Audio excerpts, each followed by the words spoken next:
No vídeo de hoje eu vou mostrar para vocês fundos imobiliários que renderam até 53%, cara. Incrível isso, mas aconteceu, tá? E quero também dividir com vocês uma experiência que aconteceu comigo lá no posto, quando eu estava trabalhando. Então fica aí no vídeo até o final para vocês entenderem essa história que eu vou contar para vocês e também conhecer esses fundos imobiliários que tem alguns ali que são muito interessantes para a gente não ter em carteira, e eu vou tentar passar para vocês o porquê de não ter algum desses fundos. Então, se você já gostou do tema desse vídeo, deixa o like, se inscreve no canal para não perder mais nenhum conteúdo como esse. E aproveitando o tema desse vídeo, diz para mim no comentário qual foi um fundo que mais rendeu aí na sua carteira, tanto com valorização quanto com dividendos. Somando tudo, qual que rendeu mais aí.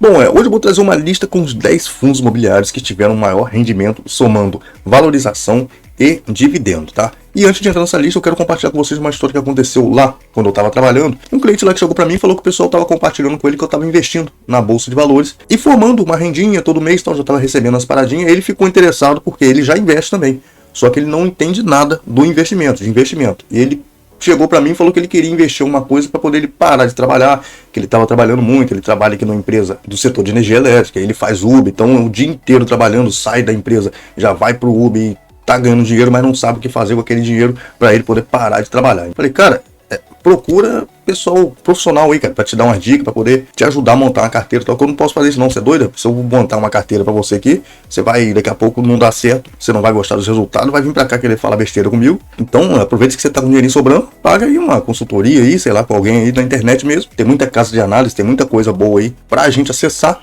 até pela internet, sem precisar nem ser presencial, que vai te ajudar a montar uma carteira aí para você logo se aposentar, já que você está ganhando muito dinheiro, então você vai alcançar a sua aposentadoria aí com os investimentos bem rápido. Aí ele virou para mim e falou, não, cara, fala para mim no que você está investindo aí, mas eu só quero os que paga mais, tá ligado? Eu quero só negócio que paga muito. Aí eu falei com ele, rapaz, calma aí, não é assim que funciona não, calma aí. Geralmente, o que paga mais na Bolsa de Valores tem um risco maior. Então, se você chegar a montar uma carteira só com o que paga muito, não sei o que você investe, se é ação, se é fundo imobiliário.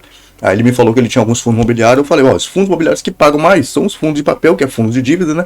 E geralmente os fundos de papel que mais pagam por mês de dividendo têm um risco maior. Então tem alguns fundos que eu tenho até na minha carteira, como é o HCTR11, que era um fundo lá na casa de 130, 140, quando eu comecei a investir, pagava quase R$2 de dividendo. Hoje ele está cotado a R$58, R$60, pagando 50 centavos de dividendo. Então quando a gente investe só no que paga mais, tem esses riscos aí que podem acontecer problemas na carteira do fundo e acontecer isso daí. O fundo caiu, tô perdendo dinheiro, não perdi ainda porque eu não vendi, né? E tô recebendo dividendo, ó, miudinho. Então montar uma carteira só com o que paga mais pode ser meio arriscado. Mas ele continuou falando pra eu trazer, falar com ele quais são esses ativos aí que paga mais e tal, que ele queria montar a si mesmo, não tava nem aí.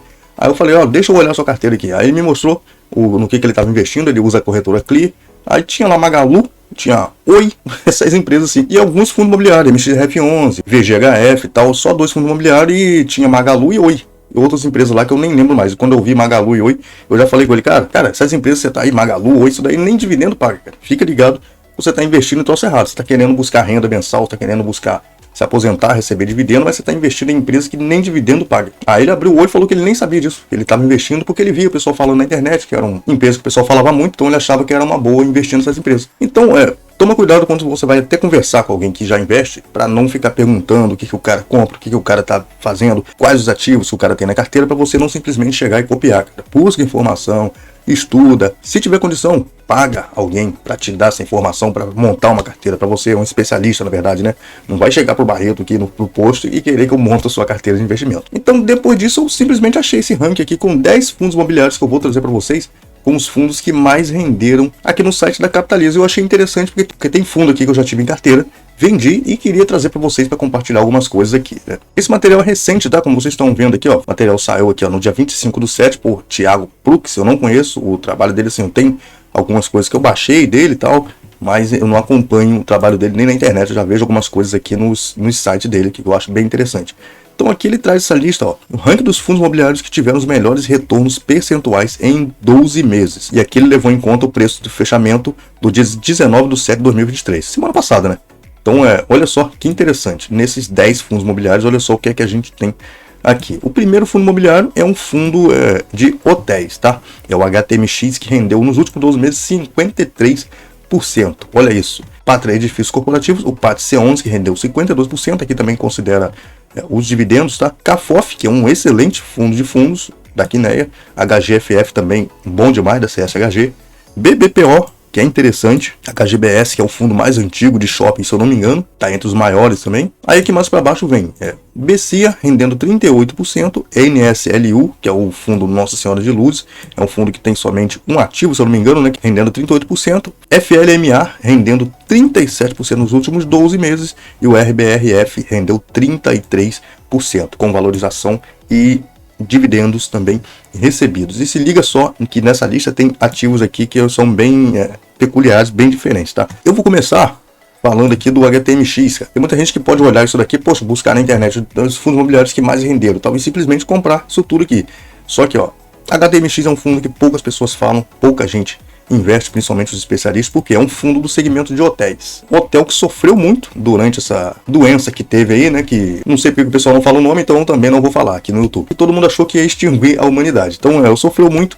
A parte de hotéis, também a parte de shopping, que muitos shoppings ficaram parados, mas os hotéis ainda estão se recuperando, estão numa fase um pouco difícil ainda. Mas pode ver que ele valorizou bastante e teve também um bom retorno em dividendos. Deixa eu abrir aqui para vocês. No Status Invest, para vocês verem, ó, ele pagou um dividendo de 10,18% nos últimos 12 meses. Valorizou bastante, saindo aqui de pouco mais de R$94 para 124 hoje, tá? E o dividendo deles são dividendos bem gordos, porém não são aqueles dividendos constantes, tá? Tem de vez em quando aqui ele ficou sem pagar um rendimento ou outro, como a gente consegue acompanhar, ó, de 2020 a 2022 não teve rendimento para quem é cotista desse fundo. Deu para ganhar dinheiro com a valorização, porém nesse período, olha só o que aconteceu.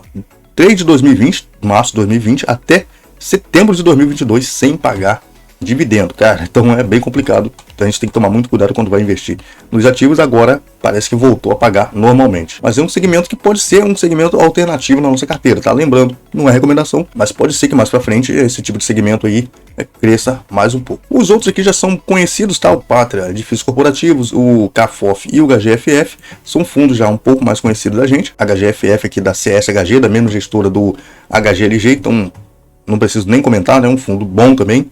E o CAFOF da Quineia também, um excelente ativo. E o BBPO, que eu já tive em carteira e vendi. BBPO que valorizou muito aí nos últimos 12 meses, tá com uma valorização de 40% no total, contando com valorização e dividendo recebido. Porém, o problema que tem no BBPO é o seguinte, ele é um fundo imobiliário monoinquilino. Mas como assim monoinquilino? Se liga só nas informações que tem aqui. Ó, BBPO é um fundo imobiliário do tipo tijolo, seus investimentos são destinados com prioridade para a propriedade do segmento bancário. Só aí você já tem que estar em alerta, porque o segmento bancário é um segmento que o pessoal acredita que vai sofrer muito por conta do fechamento das agências. Os bancos estão tudo buscando prestar serviço mais online agora, então muitos bancos estão fechando muitas agências. O fundo foi criado com o objetivo de adquirir agências e centros administrativos do Banco do Brasil. Se liga só. Então ele tem, ó, 64 imóveis em 14 estados, porém todos eles são alugados para o Banco do Brasil. Se liga nisso. Apesar dele ter 64 ativos em 14 estados, ele só tem um inquilino, que é o Banco do Brasil. E o contrato deles acabou, se eu não me engano, foi em 2022. Deu um mau trabalho para poder renovar. Se eu não me engano, renovou 59 dos imóveis somente. Não acompanhei mais. Até onde eu tinha de carteira, só tinha renovado com 59 imóveis. E o Banco do Brasil agora está com poder de negociação. Agora não são mais contratos atípicos. E um prazo de duração, se eu não me engano, até 2027, o que foi renovado até agora. Então a gente tem que tomar um pouco de cuidado, porque mesmo sendo multiativos, tem muitos ativos, mesmo 64 ativos, só tem um inquilino, o que pode trazer um risco desnecessário para a nossa carteira, por isso que eu resolvi vender esse fundo. Então se vocês quiserem entrar aqui, eu vou deixar o link na descrição, tem todos os ativos aqui, ó, dando uma pequena explicação de cada um dos ativos. Ó, o Patrick, como eu falei com vocês, que já é um conhecido, ó, mostra que 100% dos ativos estão localizados no estado de São Paulo, sendo 95% de qualidade AAA e AA, mais altas do setor imobiliário. Então, aqui tem informações bem resumidas de cada um dos ativos que estão na lista. E um outro fundo que eu gostaria de destacar aqui é o Nossa Senhora de Lourdes, cara, o NSLU 11, com rendimento de 38% nos últimos 12 meses. E vamos olhar aqui embaixo o que ele fala aqui desse fundo. Esse é um fundo que só tem um ativo, que se eu não me engano, e é o Hospital Nossa Senhora de Lourdes. Ó. O Hospital Nossa Senhora de Lourdes, como seu próprio nome já diz, como está escrito aqui, ó, busca investir em um único ativo, o Hospital e Maternidade Nossa Senhora de Lourdes, localizado na região de Jabaquara, em São Paulo, capital. É um fundo que só tem um ativo somente, tá? Ele não tem mais ativos e é um fundo de hospital. O que acontece? Por que é interessante a gente ficar de olho nesses fundos para não entrar na nossa carteira? Porque é um fundo muito fechado, vamos dizer assim. Se sair um indivíduo, um inquilino desse fundo, o outro inquilino que vai entrar aqui tem que ser praticamente igual. Senão ele não vai conseguir alocar outro tipo de inquilino aqui dentro, porque é um imóvel feitos sobre padrão, sobre medida para esse tipo de serviço. Então por isso que tem alguns fundos imobiliários que muita gente, principalmente os profissionais, acabam evitando. Então tá aí mais um fundo para a gente ficar de olho, para não entrar na nossa carteira, na verdade, né? E aqui a lista dos 10 fundos que mais renderam nos últimos 12 meses. Diz aí para mim se você tem algum desses fundos aqui que está nessa lista, na sua carteira de investimentos. Provavelmente alguém deve ter aí o HGBS, que é bem interessante, e o RBRF, né? Talvez também os dois aqui, o da Quineia e o da CSHG. E lembrando, cara, lembrando na descrição aquele material bem bacana aí para quem já investe ou para quem está começando a investir, para você não chegar no posto aí e pedir no Ipiranga informação de como montar sua carteira de investimento, como aconteceu comigo lá, né? Com esse material que tá aí, com certeza você vai aprender a tomar as melhores decisões para sua carteira de investimentos. O vídeo vai ficando por aqui. Valeu, é nóis. Fui!